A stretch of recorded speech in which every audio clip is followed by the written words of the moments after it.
Hello everyone. आज हम discuss करेंगे क्लास 12th का टॉपिक बैलेंस ऑफ पेमेंट्स। अब ये बैलेंस ऑफ पेमेंट होता क्या है? देखिए, एक systematic record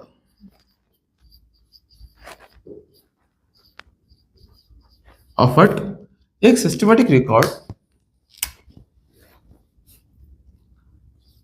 of economic transactions between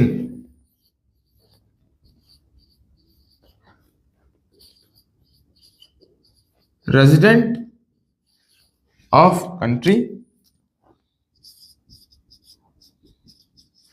and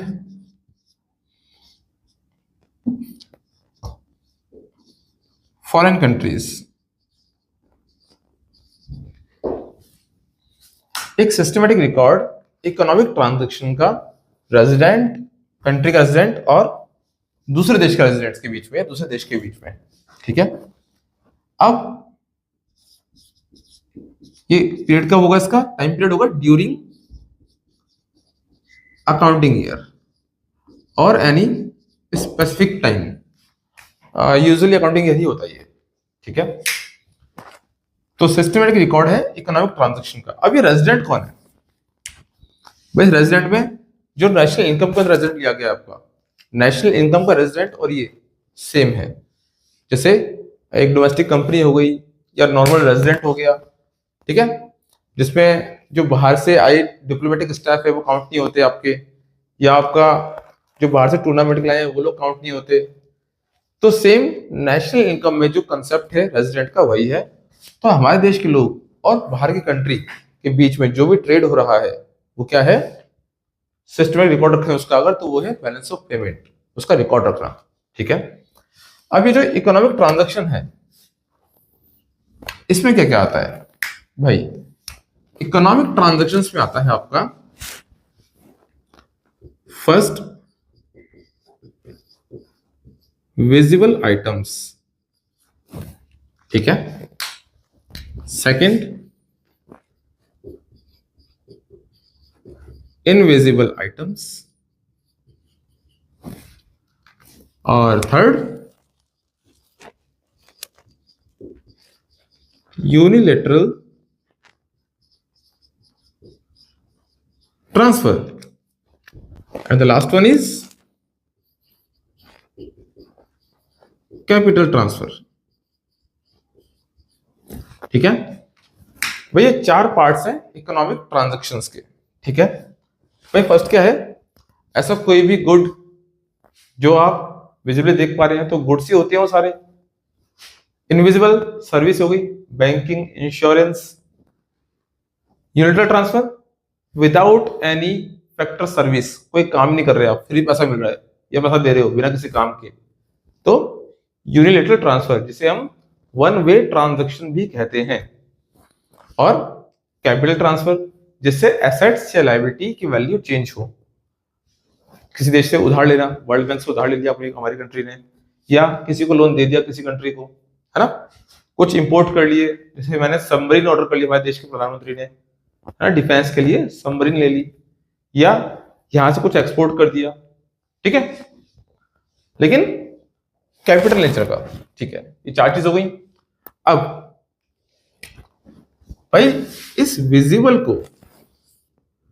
visible के साथ डील कौन करता है भाई? बैलेंस ऑफ पेमेंट ने हिस्से बांट दिए, बंटवारा कर दिया। बोला कहा भाई कि विजिबल के लिए हम बैलेंस ऑफ ट्रेड को दे रहे हैं सब कुछ। बोला अच्छा। बोला लेकिन बीओपी की डिटेल क्या है? बोला भाई बीओपी की डिटेल सुन लो।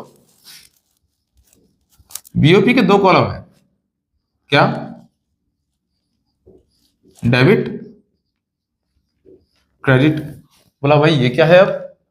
बोला यार एक काम करो, देखो डेबिट में तो आप रिकॉर्ड कर लो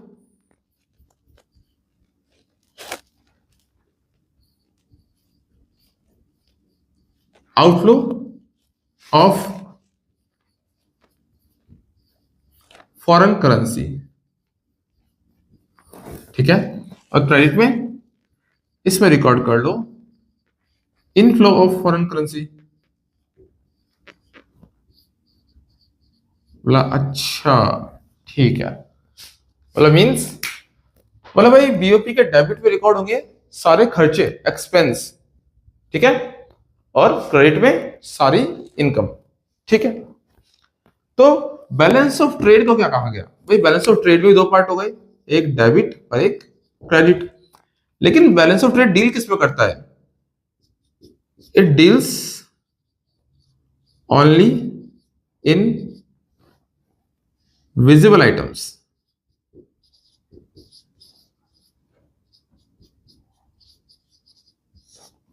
ये सिर्फ विजिबल आइटम्स में डील करता है बैलेंस ऑफ ट्रेड, ठीक है भाई। इसमें क्या आ जाएगा? यहां पर आ जाएगा आपका डेबिट में इंपोर्ट ऑफ गुड्स, और क्रेडिट में एक्सपोर्ट ऑफ गुड्स, ठीक है भाई। बोला अगर इंपोर्ट ज्यादा है और एक्सपोर्ट कम है गुड्स का, तो क्या होगा भाई? बोला तो क्या होगा? बोला भाई बीओटी डेफिसिट, घाटे में। बोला अच्छा। बोला इसका उल्टा, बोला अगर एक्सपोर्ट ज्यादा है और इंपोर्ट कम है गुड्स का, तो बोला भाई तो बीओटी सरप्लस। बोला अच्छा, हाँ भाई समझ में आ गया, ठीक है। क्या बीओटी बैलेंस होता है? चांस ही नहीं है। क्यों? इंपोर्ट ऑफ गुड्स और एक्सपोर्ट ऑफ गुड्स कभी इक्वल आ ही नहीं सकते। बहुत बहुत बहुत क्या, बिल्कुल चांस नहीं है, ठीक है भाई। तो ये दो चीज पॉसिबिलिटी है, ठीक है। अब क्या बात करते हैं आगे भाई? बीओटी के बाद बीओटी का एक कंपैरिजन है बीओपी के साथ, जबकि ये बीओपी का एक पार्ट है छोटा सा, क्योंकि बीओपी के अंदर चार आइटम आते हैं, ये इनमें से सिर्फ एक संभालता है, लेकिन फिर भी कंपैरिजन है। कंपैरिजन क्या है भाई? भाई पहले में लिखा होगा बीओपी में चार पार्ट है, बीओटी में एक ही पार्ट है।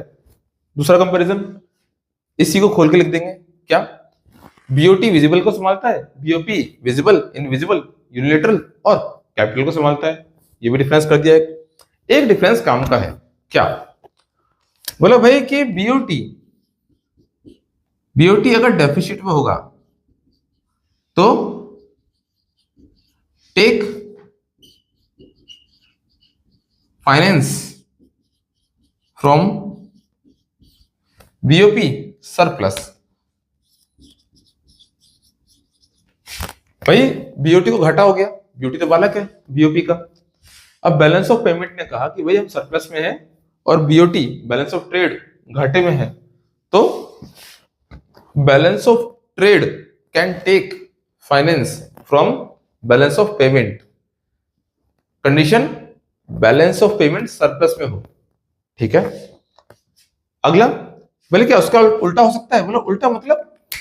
बोला अरे यार बीओपी डेफिसिट में है, तो क्या ये बीओटी सरप्लस से फायदा ले सकता है, फाइनेंस ले सकता है? बोला नहीं, बीओपी अगर घाटे में है, बैलेंस ऑफ पेमेंट अगर घाटे में है, तो वो बैलेंस ऑफ ट्रेड से कोई हेल्प नहीं ले सकता। ये डिफरेंस मेन है, ठीक है। अब बात करें थोड़ा आगे, कंपोनेंट्स ऑफ बीओपी। भाई कंपोनेंट्स क्या होते हैं? बोला यार components of balance of payment. बोला क्या? बोला भाई एक कंपोनेंट होता है आपका करेंट अकाउंट। बोला ठीक है। और दूसरा दूसरा कंपोनेंट होता है आपका कैपिटल अकाउंट। बोला ठीक है, फेयर इनफ। बोला उसके बाद, बोला भाई फर्स्ट इसके अंदर विजिबल आइटम्स आते हैं। बोला अरे ये तो उसमें आते हैं बैलेंस ऑफ ट्रेड में। बोला हाँ रुको, इसके अंदर कुछ और भी आता है। बोले क्या? बोला इनविजिबल आइटम्स भी आते हैं इसके अंदर। बोला अच्छा। बोला और? बोला इसके अंदर यूनिलेटरल ट्रांसफर भी आता है। अच्छा ठीक है। और इसके अंदर सिर्फ कैपिटल ट्रांसफर आते हैं। बोला ठीक है, समझ में आ रहा है कुछ कुछ? बोला तो अगर मैं समझूं कि बीओपी का पार्ट है करंट अकाउंट और करंट अकाउंट का भी पार्ट है बैलेंस ऑफ ट्रेड, कैसे? बोला भाई बीओपी चारों आइटम संभालता है। बोला हाँ ठीक है। करंट अकाउंट उसमें से 3 संभालता है। बोला हाँ। उस 3 में से भी सिर्फ एक आइटम के लिए बैलेंस ऑफ ट्रेड बनाया गया। बोला हाँ बिल्कुल ठीक है। बोला तो ऐसे मान लो कि बैलेंस ऑफ पेमेंट दादाजी, ग्रैंडफादर, करंट अकाउंट फादर और बैलेंस ऑफ ट्रेड पोता। ठीक है। तो balance of trade is part of current account. ठीक है। आगे बोला क्या हम इस आइटम समझते हैं सारे? बोला हाँ समझते हैं आइटम। बोला इसका पढ़ना क्या है लेकिन फिर? बोला भाई इसके अंदर ध्यान रखना है कि अगर करंट अकाउंट सरप्लस में है, जिसे लोग कैश कहते हैं, जो बिल्कुल बकवास चीज, कैश कैड नाम से याद करते हैं इसको लोग, रट्टा नहीं मारना कहीं भी। ठीक है। तो ये है करंट अकाउंट सरप्लस। हाँ शॉर्ट फॉर्म इसकी कैश ही बन रही है, लेकिन कैश कैड से याद मत करना कुछ। करंट अकाउंट सरप्लस है। ठीक है जी। ये कब होता है? बोला जब export of goods and services greater than हो import of goods and services. बोला अच्छा तो क्या हो जाएगा? बोला तो हो जाएगा करंट अकाउंट सरप्लस। ठीक है। बोला और बोला कुछ लोग एक और हेडिंग बोलते हैं करंट अकाउंट डेफिसिट। बोला हाँ बोलते तो हैं। बोला अब ये करंट अकाउंट डेफिसिट क्या है? बोला यार उसको कैश बोलते हैं, इसे कैड बोलते हैं। कैश कैड नहीं भाई, ऐसा कुछ नहीं है। करंट अकाउंट डेफिसिट क्या होता है?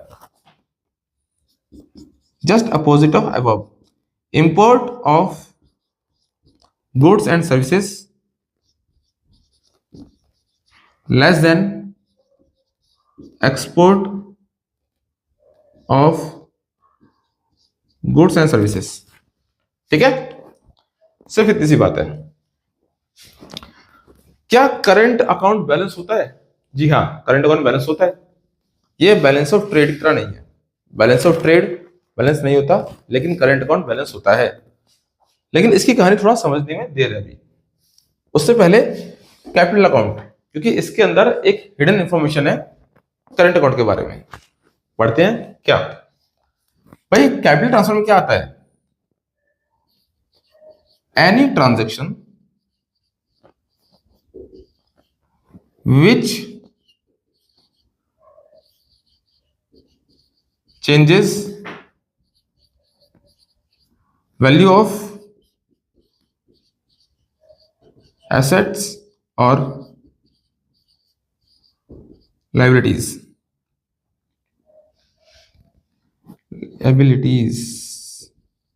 ठीक है।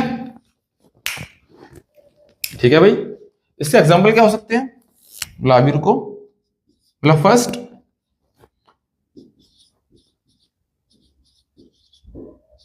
Borrowing from IMF, international monetary fund, या वर्ल्ड बैंक।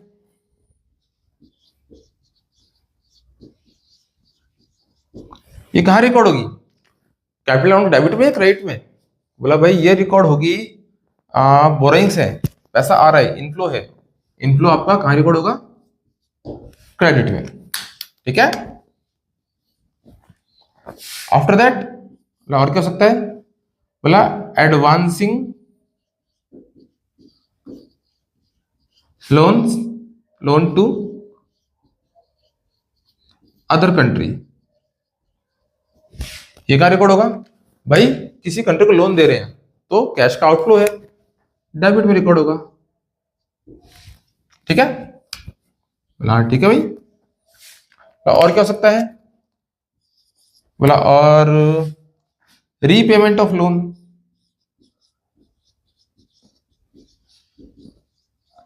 भाई रीपेमेंट ऑफ लोन, बोले ये भी आउटफ्लो है कैश का, कहां रिकॉर्ड होगा? भाई डेबिट में, बोला ठीक है, एक आइटम और हो जाए, बोले क्या, ये ले लेते हैं, परचेज ऑफ सबमरीन, भाई फ्रॉम रशिया, भाई वहां से सबमरीन इंपोर्ट कर ली, परचेज कर ली देश ने, तो आउटफ्लो होगा, डेबिट में रिकॉर्ड कर लेंगे इसको। तो ये तो कुछ एग्जांपल्स, ठीक है। रीपेमेंट कर दिया तो एक्सपेंस है, लोन दे दिया तो एक्सपेंस है, परचेज कर लिया तो एक्सपेंस है, बोरोइंग कर ली तो आपकी इनकम है, ठीक है। अब जो हिडन इंफॉर्मेशन थी वो क्या थी, भाई वो ये थी कि जब भी आपका करंट अकाउंट सरप्लस में होगा, करंट अकाउंट सरप्लस में होगा, तो क्या होगा, कैपिटल अकाउंट इस सरप्लस को यहां से रिमूव कर देगा, capital account socks surplus and balance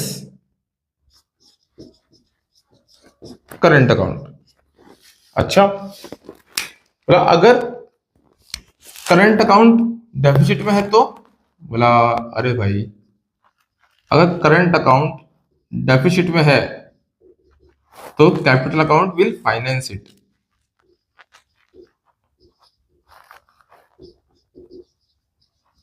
finance. तो करंट अकाउंट अगर घाटे में है तो कैपिटल अकाउंट उसकी हेल्प करेगा, और अगर करंट अकाउंट सरप्लस में है तो वहां से उसका सारा फायदा उठा लेगा। दोनों ही हालत में करंट अकाउंट को कौन बैलेंस कर रहा है, कैपिटल अकाउंट, इसीलिए करंट अकाउंट हमेशा बैलेंस रहता है। लास्ट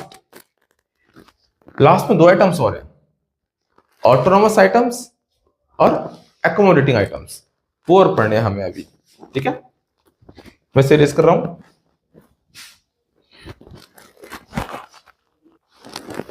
सॉरी,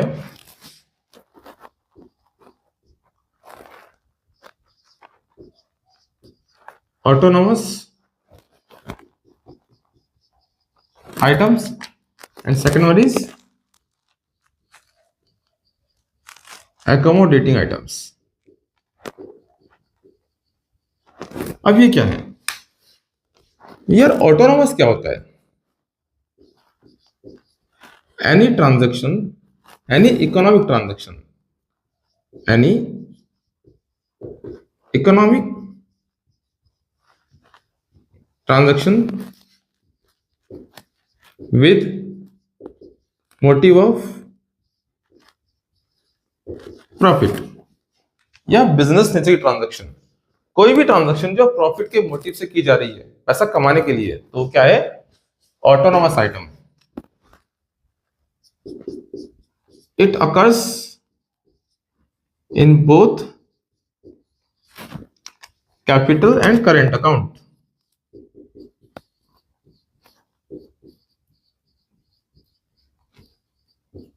ठीक है, और क्या है पॉइंट इसके बारे में, और known as above the line items, ठीक है। और accommodating क्या होते हैं, बोले ये these transactions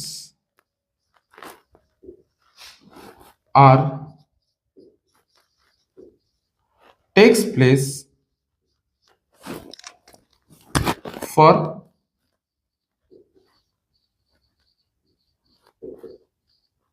बैलेंसिंग बीओपी। कैसे भाई, बीओपी सरप्लस में है, कंडीशन ले लेते हैं, बीओपी सरप्लस है, ठीक है। तो इसमें जो एक्सेस, इस कंडीशन में जो एक्सेस फॉरेन रिजर्व्स हैं,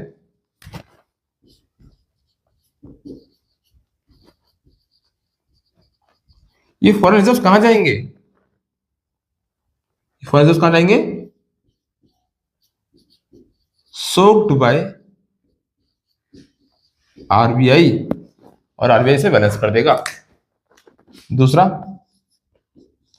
अगर बीओपी डेफिसिट में है तो ये अगली हेडिंग है,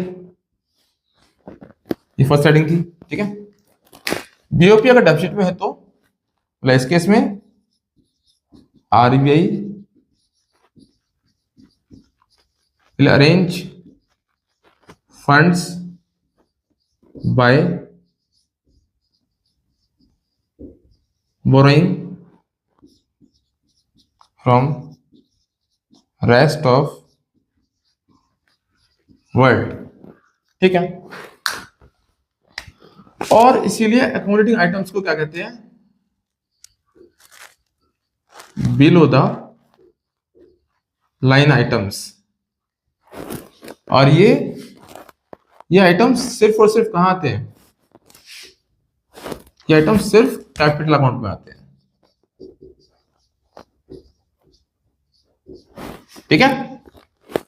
ये आइटम्स सिर्फ और सिर्फ कैपिटल अकाउंट में आते हैं। ये था बीओपी। अगर इसमें कहीं भी कोई भी डाउट लग रहा है आपको तो आप लोग कमेंट सेक्शन में बता सकते हैं, मैं इस वीडियो को रिपीट कर सकता हूं और आपके स्पेसिफिक डाउट्स का आंसर भी दे सकता हूं, ठीक है। थैंक्स।